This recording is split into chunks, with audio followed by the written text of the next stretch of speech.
एक जंगल में दो पेड़ थे। एक था आम का पेड़ और दूसरा था गुलमोहर का पेड़। दोनों ही बहुत विशाल पेड़ थे, लेकिन उनके स्वभाव में बहुत अंतर था। आम का पेड़ शांत और अच्छे स्वभाव का था। उसे जंगल के सभी प्राणियों से प्रेम था।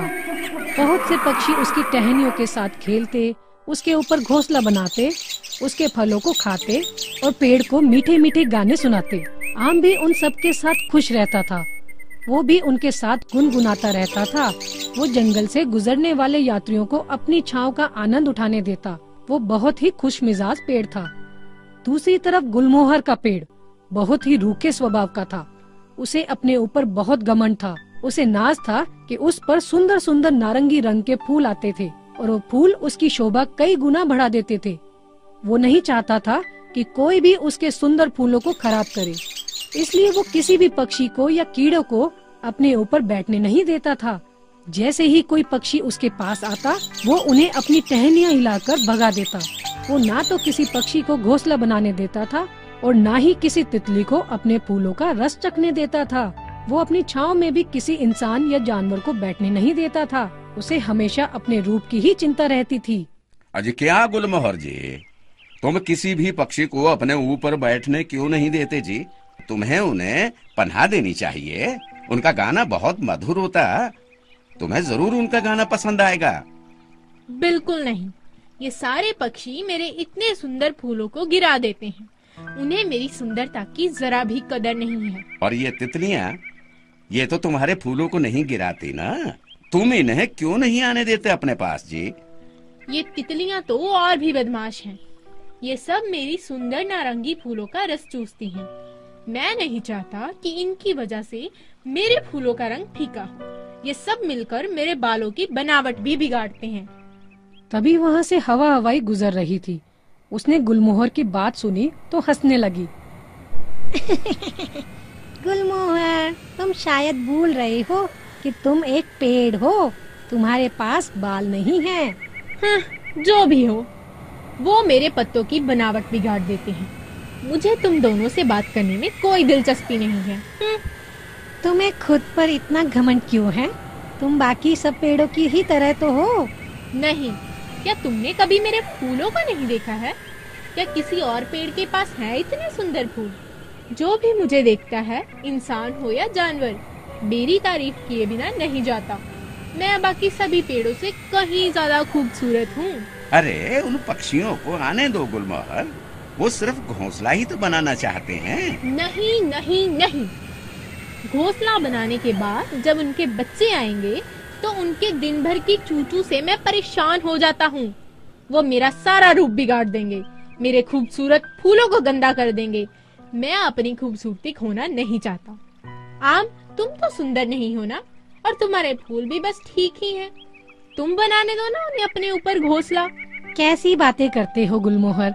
बड़ा छोटा, खूबसूरत, बदसूरत, ये सब क्या है? हम सब एक ही प्रकृति के हैं। जाने दो जी हवाई, मुझे बुरा नहीं लगा। मेरे फूल भले ही इतने सुंदर ना हों, लेकिन इनमें से निकलने वाले फल सभी प्राणी बहुत पसंद करते हैं। कई दिन बीत गए, लेकिन आम और गुलमोहर के स्वभाव में कुछ नहीं बदला। ना उनके स्वभाव बदले और ना ही उनके बीच का रिश्ता बदला। उनके बीच में अक्सर खट्टी मीठी झड़प हो ही जाती थी। एक दिन मधुमक्खियों का एक झुंड जंगल में आया। रानी मक्खी ने गुलमोहर का पेड़ देखा तो उसे बहुत पसंद आया। ये गुलमोहर का पेड़ बहुत अच्छा है। ये ऊंचा भी है और इस पर बहुत सारे फूल भी हैं। हमें शहद बनाने के लिए रस भी आसानी से मिल जाएगा। ज्यादा दूर भी नहीं जाना पड़ेगा। हम अपना छत्ता यहीं बना सकते हैं। गुलमोहर ने ये सुना तो तुरंत उसका मुंह बिगड़ गया। ओ रानी मक्खी, क्या आपको नहीं लगता कि आपको मेरे ऊपर छत्ता बनाने से पहले मुझसे पूछना चाहिए? मुझसे अनुमति लिए बिना आप यहाँ छत्ता बनाने का सोच भी कैसे सकती हैं? अनुमति?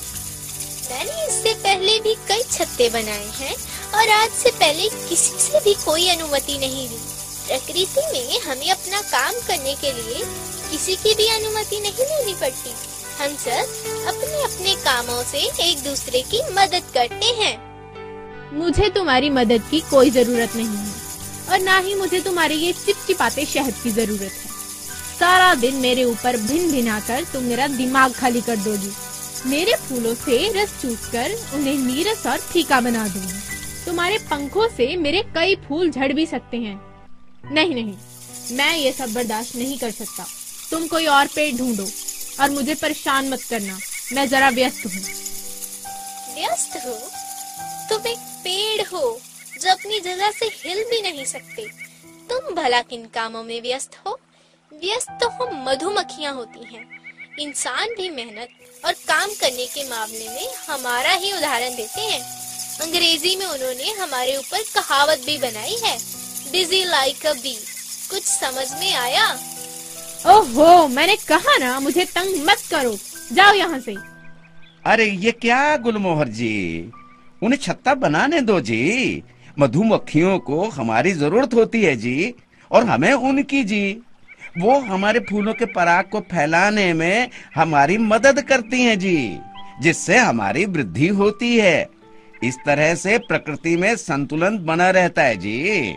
अगर हमने एक दूसरे की मदद नहीं करी तो प्रकृति को नष्ट होने में ज्यादा समय नहीं लगेगा जी।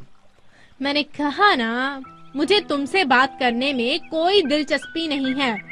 मुझे प्रकृति ने बहुत सुंदर बनाया है और मैं इस तरह सुंदर रहकर ही प्रकृति की मदद करना चाहता हूँ। तुम्हें इतनी ही परवाह है तो तुम बनाने दो इन मक्खियों को अपने ऊपर छत्ता। आम को गुलमोहर की बातें सुनकर बहुत बुरा लगा, लेकिन उसने गुलमोहर के प्रति कोई प्रक्रिया नहीं दिखाई।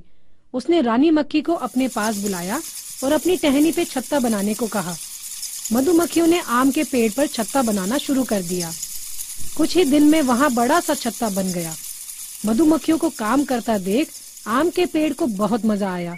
उसने देखा कि मक्खियाँ बहुत ही मेहनती होती हैं। आम ने रानी मक्खी से अंग्रेजी की वो कहावत भी याद कर ली थी, बिजी लाइक अ बी।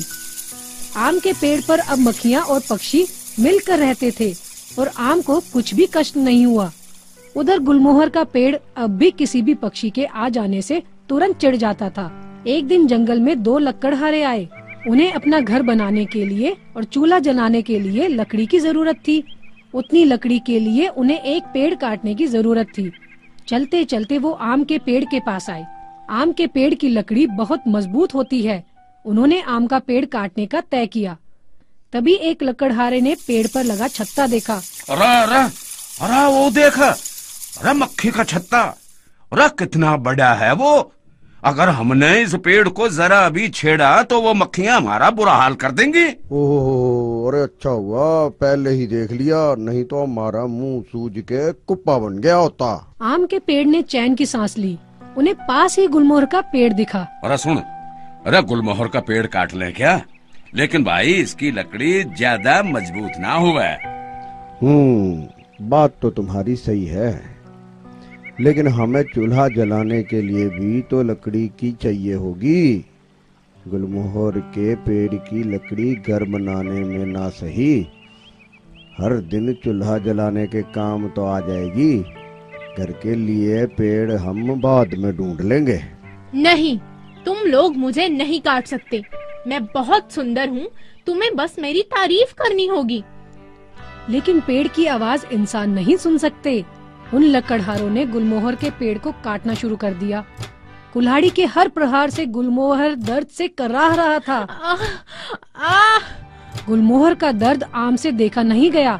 उसने उसकी मदद करने की सोची। उसने मधुमक्खियों की रानी को बाहर बुलाया। अरे रानी मक्खी जी, देखो गुलमोहर का पेड़ बहुत दर्द में है जी, हमें उनका मदद करना चाहिए जी। क्या कहा? गुलमोहर की मदद? मजाक कर रहे हो क्या आप? मैं ही मिली हूँ तुम्हें मजाक करने के लिए? गुलमोहर की मदद। मक्खी जी, मैं मजाक नहीं कर रहा जी, वो सच में पीड़ा में है जी। उसका रूखा व्यवहार जानते हुए भी तुम उसकी मदद करना चाहते हो? क्यों? मक्खी जी, क्योंकि प्रकृति में हमें एक दूसरे की मदद करनी होती है जी। हाँ, लेकिन क्या उसने मेरी मदद करी थी? क्या वो प्रकृति का हिस्सा नहीं है?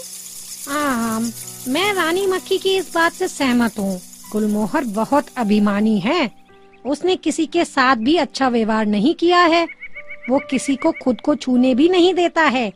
ये उसके अभिमान की ही सजा उसे मिल रही है। ऐसा मत सोचो जी, मुझे लगता उसे उसकी सजा मिल गई जी। देखो ना किस तरह से रो रहा है जी वो। रोने दो उसे। आज उसे रोते हुए देखकर मुझे बहुत अच्छा लग रहा है। मैं उसकी कोई मदद नहीं करूँगा। ऐसा मत कहो जी रानी मक्खी जी, बदले की भावना ठीक नहीं जी। बुराई से बुराई नहीं मिटती, बल्कि अच्छाई से बुराई को खत्म किया जा सकता जी। उसकी मदद ना करके तुम भी गुलमोहर की तरह अभिमानी और कठोरता दिखा रही हो जी। क्या तुम भी कठोर दिल की हो जी?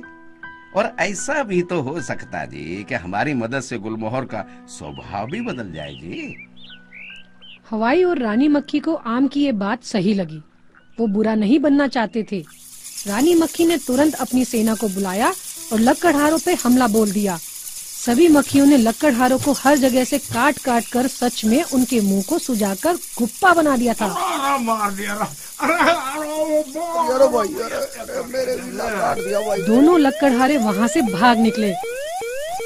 गुलमोहर को अपनी गलती का एहसास हुआ। उसने रानी मक्खी से क्षमा मांगी। उसने आम और हवाई के सामने भी अपनी गलती कबूल करी और उनसे भी क्षमा मांगी। मुझे माफ कर दो दोस्तों। अगर आज तुम सबने मेरी जान ना बचाई होती तो मैं मर चुका होता। मेरी सुंदरता किसी काम की नहीं रहती। सुंदर रूप के साथ स्वभाव भी सुंदर होना चाहिए। मैं समझ गया हूँ, प्रकृति में कोई अकेला नहीं रह सकता। हमें एक दूसरे की जरूरत हमेशा रहेगी। उस दिन से गुलमोहर का स्वभाव बिल्कुल बदल गया। उसे अब पक्षियों से चिढ़ नहीं होती थी। उसे तितलियों के रंग लुभाने लगे थे। अब वो भी आम की ही तरह उनके साथ गाते गुनगुनाते अपने दिन बिताने लगे। आम की बात सच हुई। हमारे अच्छे स्वभाव से ही किसी और का बुरा स्वभाव बदला जा सकता है।